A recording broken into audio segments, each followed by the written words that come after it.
BRICS participation fosters a positive and healthy national development.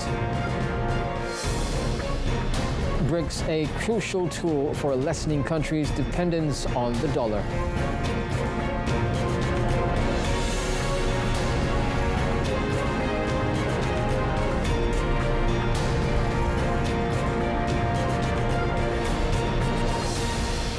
Good evening and Salam Malaysia Madani. You're watching Malaysia Tonight. I'm Otto Othman. The Western countries' policies towards the Israeli-Palestinian conflict and the Gaza Strip are immoral and hypocritical in comparison to their approach to the Ukrainian crisis. Commenting on the West's actions in the Gaza Strip and Ukraine, Prime Minister Datuk Seri Anwar Ibrahim said the refusal of Western powers to follow the principles of a peaceful settlement is shocking. It's of course, I say the abandonment of moral principles and there's certainly apparent contradictions when they see, conflicts like in Ukraine as compared to Gaza. You see the apparent contradiction. Sometimes I call it even hypocritical. But still, ultimately, what's important is then to secure peace. We are for peaceful resolution, whether with regard to Ukraine, or more so Gaza now with these atrocities inflicted on the Palestinian people in Gaza and the inability, the complete abandonment of principles from the Western powers. That's to me shocking.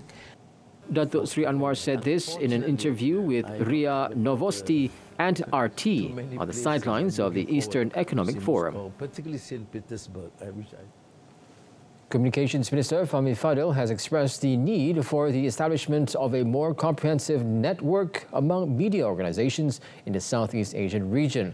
Although the effort to create the network has started, he said it needs to be further intensified to allow the ASEAN countries to become closer. Saya lihat di kalangan negara-negara ASEAN, memang kita perlu lebih bukan hanya interaksi dan ruang untuk membuat pelaporan dan juga mendengar kisah-kisah dari rantau Asia Tenggara. Dan saya percaya platform seperti ataupun organisasi media seperti RTM sedang dalam perancangan untuk mewujudkan satu rangkaian ataupun satu channel baru berkenaan ASEAN. Speaking after attending the Asia News Network's 25th anniversary celebration, Fahmi also expressed hope that in the run-up to the ASEAN Chairmanship next year, Malaysia can play a role as a host to gather media organizations from the Southeast Asian region to collaborate more closely. The minister hopes that next year there will be more cohesive network among media organizations in the region. Meanwhile, commenting on Russian President Vladimir Putin's invitation to Prime Minister Datuk Seri Anwar Ibrahim to attend the BRICS summit next month, Fahmi said it was a healthy and positive development for the country. The Communications Minister hopes that it will bring huge benefits to Malaysia. Ini adalah satu perkembangan yang sihat dan positif. Malaysia sebagai sebuah negara yang tidak berpihak, berhak untuk mengadakan hubungan termasuk bukan hanya diplomatik tapi juga ekonomi dengan mana-mana negara. Dan ini jemputan dari Presiden Putin kepada Malaysia adalah satu perkembangan yang positif dan kita harap akan dapat membuahkan pulangan. Berkenaan BRICS itu sendiri ada peluang yang cukup baik kerana kita tahu India, China, Brazil, ini semua negara-negara dalam BRICS antara lain dan sekiranya kita boleh melihat kemampuan dari segi ekonomi itu untuk meningkatkan hubungan perdagangan dua hala ataupun pelbagai hala, ia akan merupakan satu net positif untuk Malaysia. Yesterday, Datuk Seri Anwar, during his speech at the 9th Eastern Economic Forum plenary session in Vladivostok, Russia, thanked Putin for inviting him to attend the BRICS summit to be held next month in Kazan, Russia. BRICS, an intergovernmental organization comprising countries such as Brazil, Russia, India and China, was established in 2009. The upcoming online safety bill, set to be introduced this October, will comprehensively address various cybercrimes, particularly those affecting children. Datuk Sri Azalina Othman Said, Minister in the Prime Minister's Department for Law and Institutional Reform, warned that sharing children's images in videos without parental consent could lead to exploitation through artificial intelligence or AI, making them vulnerable to pedophiles. In discussing a case where a bus driver posted a video of children he was transporting to his social media account and gaining hundreds of thousands of views, the Pengarang MP stressed how innocent actions can have serious repercussions. Jadi dia sebagai content provider, dia rasa dia guna gambar kanak-kanak tu ramai orang tengok. Tapi yang tengok tu mungkin orang-orang yang mempunyai niat nak pedophilers, AI yang nak abuse deepfake kan. Jadi itu sebab indikator dia. Jadi apa yang Berhormat Menteri Keluarga dan Wanita YB Nancy sebut tu memang betul. They have to make a police report. The minister further emphasized the need to expedite the act through the Legal Affairs Division, establishing a framework for families to report and request the removal of images. The Securities Commission, SC, has issued a warning about a new investment scam involving fraudulent information memorandums, or IMs, that falsely claim to be registered with or endorsed by the regulator. According to the Capital Markets and Services Act 2007, or CMSA, unlisted public companies must lodge IMs with the SC within 7 days of issuance to potential investors. However, lodging an IM does not imply SC endorsement. The SC discovered that a company misled investors by claiming it had issued an IM supposedly lodged with the SC, thereby lending credibility to its investment scheme. The SC confirmed that the company did not lodge any IM and suspects it is part of an investment scam. The SC emphasized that the seriousness of this issue, as such actions may mislead the public into believing the SC endorses the investment product. The public is strongly urged to verify any claims involving the SC or its officers and to report suspicious activities or investment information to the SC. This will help protect investors from potential risks and enable informed investment decisions. The Malaysian Maritime Enforcement Agency, MMEA, participated in the 20th high-level meeting of the heads of Asian Coast Guard agencies in Incheon, South Korea, from Tuesday to yesterday. Under the theme, Gardening Our Seas, Securing for Our Future or Tomorrow, the meeting, hosted by the Korea Coast Guard, included representatives from 20 countries such as Indonesia, Singapore, Thailand, Vietnam, the Philippines, Japan, China, India, Pakistan, Bangladesh, Australia, and Turkey. MMEA Acting Director General Vice Admiral Datuk Saiful Lizan Ibrahim stated that the agency's involvement strengthened regional cooperation to address complex maritime security issues. He emphasized the need for collaboration and effective information sharing among countries to combat sophisticated cross-border maritime crimes, including smuggling and threats to territorial waters. Key topics discussed included combating maritime crimes like illegal, unreported and unregulated IUU fishing, drug trafficking, human trafficking and migrant smuggling. The MMEA was particularly focused on maritime search and rescue and enforcing maritime laws. Datuk Saiful Lizan noted that the meeting concluded with important resolutions to guide member countries in improving cooperation and capabilities against future maritime challenges. The Department of Statistics Malaysia, DOSM, has launched the My Aging Dashboard, an interactive data visualization tool that provides information related to population statistics, aging and life expectancy at the national, state and administrative district levels from 1970 till present. Chief Statistician Datuk Sri Dr. Muhammad Uzair Mahidin said the My Aging Dashboard features 3 key segments, namely aging, population and life expectancy, with data represented by gender, major ethnic groups and vital statistics such as fertility rates and average age at marriage. These statistics can serve as crucial input for formulating, implementing and monitoring national policies, particularly those related to population aging. Untuk membantu dalam konteks bagaimana fenomena penuaan my aging ini dapat dihayati dan juga dapat dipahami oleh semua. Ini perkara-perkara yang diperlukan oleh negara. Jadi sebelum ini kita tidak ada satu sesawang tempat yang nak dijadikan satu rujukan terus. The dashboard also features articles and the latest news on aging issues from both domestic and international sources. The information in the dashboard will be updated regularly based on data availability.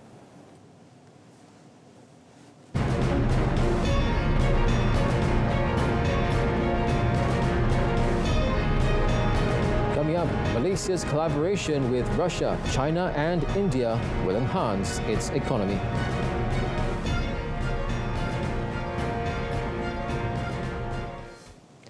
BRICS is an important tool for reducing the dependence of countries on the dollar. In an interview with RIA Novosti and RT, Prime Minister Datuk Seri Anwar Ibrahim said BRICS is also important for strengthening cooperation among the countries of the Global South and containing the onslaught of rich industrial states. For example, the issue of using local currencies, which we have done in the past with China, with Indonesia, to an extent with Thailand, we're talking to India. We are still quite dependent on the dollar, but at least to reduce the impact, we need to do that. And BRICS is, of course, another vehicle to do that. Datuk Seri Anwar emphasized that the Global South must also organize itself and become stronger to resist the pressure. Established in 2009, BRICS initially comprised Brazil, Russia, India and China. South Africa joined in 2010 and Iran, Egypt, Ethiopia and the United Arab Emirates joined as new members in January this year. Meanwhile, Datuk Seri Anwar said cooperation with Russia, China and India will benefit Malaysia's economy further. The Prime Minister said he also hoped that the influx of Russian companies into the country and an increase in the tourist flow between the two nations. The issue of centrality in engaging with the United States, which is still a major player in terms of investments and trade with Malaysia, with Europe, particularly Germany, and more so now with China, India, and Russia, and it will benefit us. And that would certainly propel the economy. And our interest is, of course, the welfare of our people, their education, their health, their living conditions, housing. And this can be done only when the economic fundamentals and the economy grow. Datuk Seri Anwar also pointed out that it is not in Malaysia's interest to side with the West and be against Russia and China as the country maintains good relations with all parties. Commenting on why Malaysia is not choosing sides, the Prime Minister said Malaysia does not want to complicate the issue further. Yes, there is concern because of this heightening tension between the United States and China. But we cannot be forced to take sides. We are an important partner in terms of trade and investments with the United States. Cumulatively, is still number one. But China is an important player. So we engage more than ever before in all fields in a comprehensive manner. In a related development, Datuk Seri Anwar said negotiations on the establishment of an Asian Monetary Fund are underway. The Prime Minister added that the Monetary Fund should also be considered not as an alternative, but as a complement to the existing international financial institutions. Datuk Seri Anwar said he had proposed to set up such a fund precisely because of the belief that there must be alternative mechanisms to complement and sometimes also to counteract pressure, adding that there is no need for competition. We have discussed this seriously within ASEAN and with China to look at the possibility. I raised it with the Prime Minister of Japan. So the negotiations are taking place. We are now providing alternative mechanisms that do not necessarily displace but complement.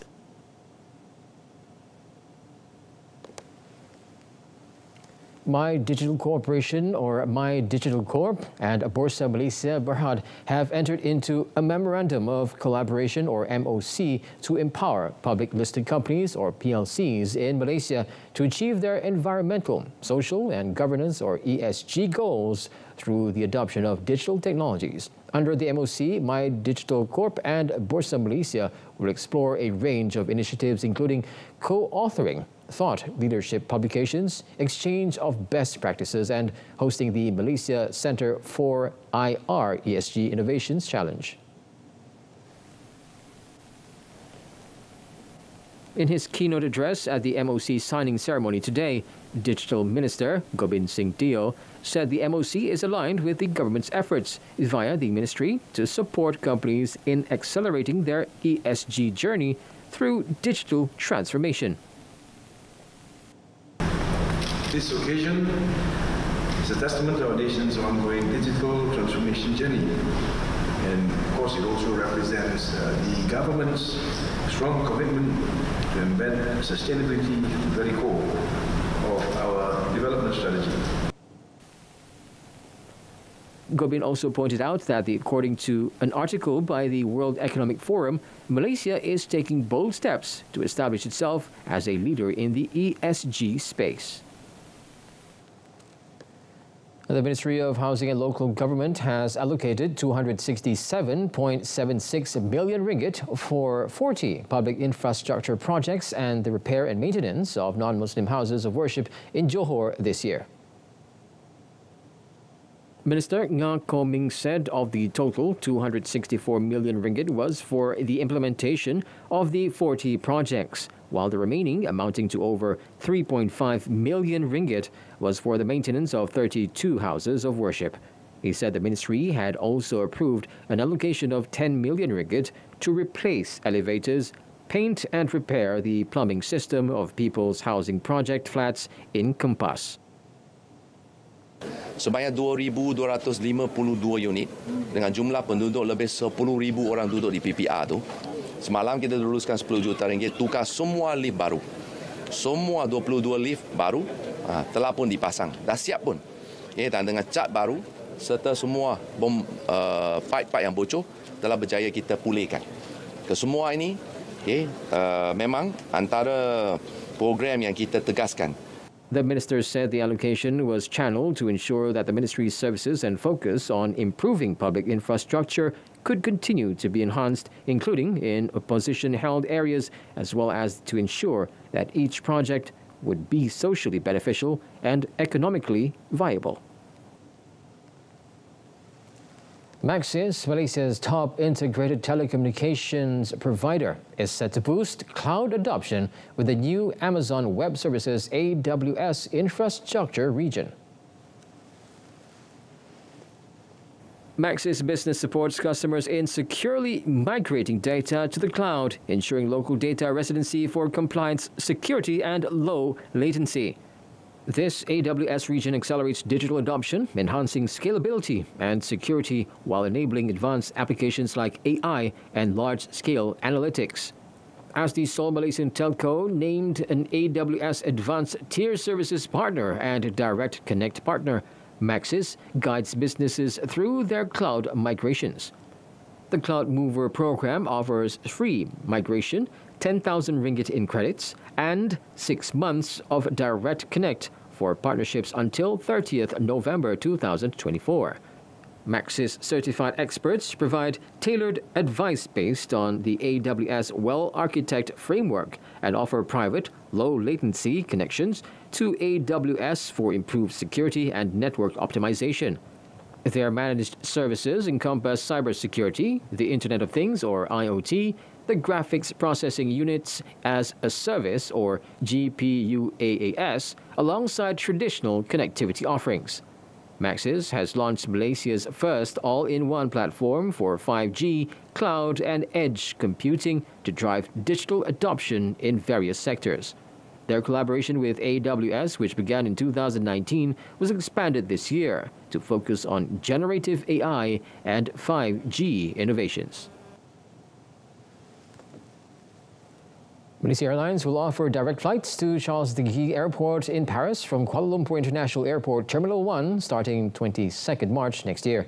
Malaysia Aviation Group MAG said the service will operate 4 weekly flights and tickets for the route will be available from 6 September this year with an introductory all-in return fare of 3,699 ringgit. Group Managing Director Datuk Captain Izam Ismail said while the European market is highly competitive, MAG sees tremendous potential for the Paris route to attract key travellers, not just from Malaysia but also from neighbouring regions. He added that the Paris route, which represents Malaysia Airlines' 68th destination, will be served by A350-900 aircraft. We are expecting 5 of the A330neo aircraft to arrive by the end of Q1 2025 to serve international markets such as Japan, Australia and even India. With that, we will be able to deploy our Airbus 350 to Paris, where we can replace the current 350 operation that's serving Doha today will be rerouted to Paris. Datuk Captain Izam further said the group has been evaluating European destinations for the last 3 years and sees that Paris has a very strong passenger demand each way. Meanwhile, Datuk Captain Izam explained that MAG's recent decision to reduce capacity by 20% to ensure operational sustainability and reliability was necessary, a step to align with its long-term vision and navigate the short-term challenges. He said that there are many issues to deal with besides manpower and resources such as engines, supply chains, aging aeroplanes and new aircraft delivery delays. He noted that the challenges posed by global delays in aircraft parts and new deliveries due to the supply chain issues heavily impacted MAG's ability to operate at full capacity. Despite the hurdles, he said MAG has been proactive in efforts to turn things around and has worked closely with original equipment manufacturers to ensure timely and reliable delivery of spare parts, while ensuring a comprehensive aircraft maintenance program for its fleet. Additionally, we are collaborating with partners to augment our manpower and increase our skilled engineering workforce while improving remuneration packages to ensure the robust talent pipeline for MAG, which was widely spoken or written over the last 2 weeks. Our commitment to ensure reliability remains unwavering. Financial research firm Credit Sites has maintained its market perform recommendations on CIMB Bank Berhad, RHB Bank Berhad as well as Maybank. Credit Sites said CIMB has healthy capital and profitability metrics, good operating momentum, orderly resolution of COVID-19 restructured loans and geographical diversification across key ASEAN markets where asset quality has been better managed in recent years. As for RHB, it said the bank's capital remains stronger than CIMB, but asset quality, credit costs, and overall returns have moved in opposite directions, improving at CIMB while weakening at RHB. Credit Sites saw RHB's targeted return on equity of over 10% for financial year 2024 as ambitious, with the bank recording 9.4% in the first half of the year. CIMB, on the other hand, delivered a steady improvement in return on equity at 11.4% in the first half of this year, in line with its financial year 2024 target of 11 to 11.5%. Meanwhile, Credit Sites said Maybank does not have any liquid senior benchmark bonds outstanding. It added Maybank issues callable Formosa bonds to Taiwanese investors, which credit sites covered from a fundamental rather than a relative value approach. Hence, it gave Maybank a market perform recommendation for its reasonable profitability and comfortable capital, liquidity, and asset quality metrics. The CIMB Investment Bank Berhad CIMB expects Bank Negara Malaysia (BNM) to maintain the overnight policy rate OPR at its current level until the end of 2025. Now, it stated that the Monetary Policy Committee remained sanguine about Malaysia's growth outlook, particularly regarding exports and investments. Yesterday, the Monetary Policy Committee kept the OPR at 3% for the 8th consecutive meeting. CIMB said the committee has maintained its data-dependent approach, acknowledging that inflation risks remain tilted to the upside and will be influenced by forthcoming domestic policy measures. Maybank Investment Bank Berhad Maybank also maintains its forecast of the OPR remaining at 3% for the year. Maybank noted that a stable OPR in the near term, combined with anticipated U.S. interest rate cuts starting in September this year, is positive for the ringgit. It highlighted that past instances of U.S. Federal Reserve interest rate cuts and progress in domestic economic reforms had led to a positive ringgit outcome, supported by net inflows of foreign funds into local equity and bond markets due to investor confidence and risk-on sentiment. On another note, CIMB Securities noted that Malaysia could benefit from either Donald Trump or Kamala Harris's policies due to trade diversions on the China Plus One reshoring strategy. However, a Trump presidency may introduce greater volatility to global trade. Regarding the upcoming U.S. presidential elections, the report stated that Harris's targeted approach to China would provide continuity and relative stability for global trade, albeit with a stronger focus on environmental standards, which could impact certain industries while creating opportunities in the green technology sector. The electrical and electronics E&E sector is expected to be the biggest near-term beneficiary under both candidates, with greater advantages likely under Harris due to the stability and ongoing China Plus One investments, followed by machinery and appliances. According to CIMB Securities Equities Research Note, the rubber glove sector may see increased demand in the medical field under Harris's administration. The oil and gas sector could be adversely affected by increased U.S. energy production and high tariffs under Trump, while Harris's emphasis on carbon emissions may reduce global demand but also foster opportunities in green technology.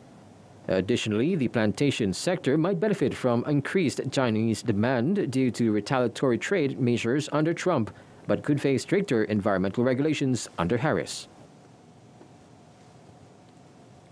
That concludes this evening's Malaysia Tonight. In our top story, BRICS participation fosters positive and healthy national development.